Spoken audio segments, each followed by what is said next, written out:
अतीला Scythian Jat नेता बालामीर का वंशज था, जिसने कैस्पियन सागर के उत्तर में बढ़कर डेन्यूब नदी तथा उससे भी पार कई देशों पर विजय प्राप्त की थी। अतीला जाटों की उसी शाखा से संबंधित था जिससे इंडो सीथियंस थे। इसके पिता का नाम मुज्जक था।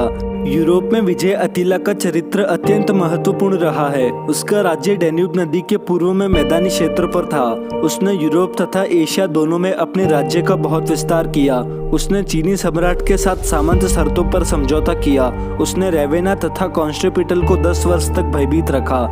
पूर्वी रोमन सम्राट थियोडोसियस द्वितीय की पोती हनारिया को दरबार में एक कर्मचारी पर मोहित होने के कारण बंदी बनाया गया। उस लड़की ने निराश होकर अपनी अंगूठी अतीला को भेजी तथा अपने को मुक्त कराने और पति बनने की प्रार्थना की। अतीला तुरंत दक्षिण की ओर बढ़ा और कॉन्स्टेंटिनोपल के निकट पहुंच गया। इतिहासकार गिब्बन के अनुसार उसने अपनी सफलता में 70 नगर नष्ट कर दिए। रोमन सम्राट को उससे बहुमूल्य शांति संधि करनी पड़ी। अतीला हनारिया को अपनी दुल्हन समझता रहा। उसने अगले आक्रमण के लिए बहाने के रूप में उस संबंध को कायम रखा। सम्राट को एक और संधि करने के लिए विवश कर दिया गया। अतः सम्राट थियोडोसियस ने अपनी पोती हनारिया का डोला अतीला को दे दिया। सम्राट ने अतीला के कैंप में अपना एक राजदूत भेजा, जिसके साथ एक साहित्यकार प्रिस्कस भी गया। उसने अतीला के कैंप में जो कुछ देखा उसका एक विस्तृत वर्णन लिखा। वह लिखता है कि अतीला शराब के स्थान पर मधु पानीय, अनाज के प्रति बाजरा तथा शुद्ध पानी या जौ के पानी का सेवन करता था। यह अत्यंत रोचक है कि हरियाणा व राजस्थान के जाटों का प्रिय भोजन बाजरा है। उसकी राजधानी एक बहुत विस्तृत कैंप के रूप में थी। उसमें रोमन नमूने का एक स्नानघर तथा पत्थर की बनी हुई एक कोठी थी। अधिकतर लोग झोपड़ियों तथा तंबुओं में रहते थे।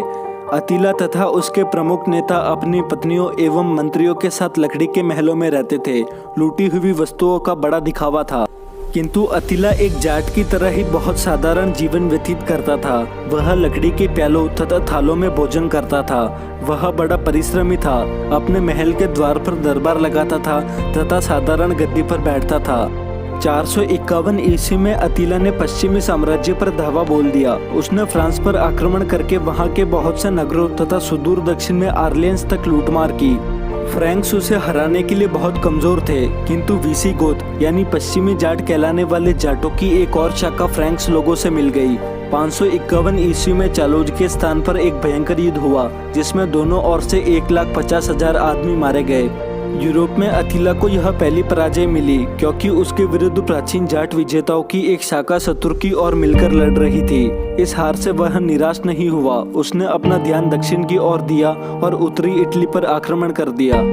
अक्विला एवं पाडुआ को जला दिया तथा मिलान को उसने लूट लिया। यहाँ पोपलियो ने उसे अग्रिम आक्रमणों से रोका। चमत्कारिक अतीला ने ईसाइयों के प्रमुख पादरी की प्रार्थना पर शांति स्थापित कर ली। उस साहसी वीर योद्धा की सन 453 ईस्वी में मृत्यु हो गई।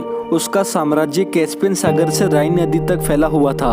अतीला के मरने के बाद उसके साम्राज्य को उसके 3 पुत्रों अल्लाक, हरनाम तथा देगीसक में बराबर बराबर बांट दिया। इस बंटवारे के समय अन्य 2 निकट संबंधी उजिंदर एवं अमनेजर ने अपने अधिकार की मांग की। इसलिए उस साम्राज्य को 5 भागों में बांटा गया। पिता की संपत्ति या साम्राज्य को उसके पुत्रों में विभाजन का यह तरीका प्राचीन आर्य रीति के अनुसार था, जो कि जाट समाज में आज भी प्रचलित है। इसी प्रकार बलवंशियों का राजा कुबरत, जिसने 630 ईस्वी में रोमन सम्राट हरकलिंज से संधि की थी, के मरने पर उसका राज्य उसके 5 पुत्रों में बराबर बांट दिया गया था। अतीला के मरने के बाद कुलर और उदर गोत्र के जाटों ने मिलकर रोमन साम्राज्य पर आक्रमण किया तथा 72 वर्ष तक लड़े। इनका शासन चलता रहा। बाद में बलवंशी जाटों का शासन हुआ, जिनके नाम पर बुल्गारिया नाम पड़ा। ये तीनों कुलर, उदर और बलवंश के लोग मध्य एशिया से यूरोप को बड़े संघों के रूप में गए। इनके नेता बालामीर, उल्दस, रोलस, रुगुल और अतीला थे। अगर आपको यह वीडियो अच्छी लगी तो वीडियो को शेयर करें और चैनल को सब्सक्राइब करें।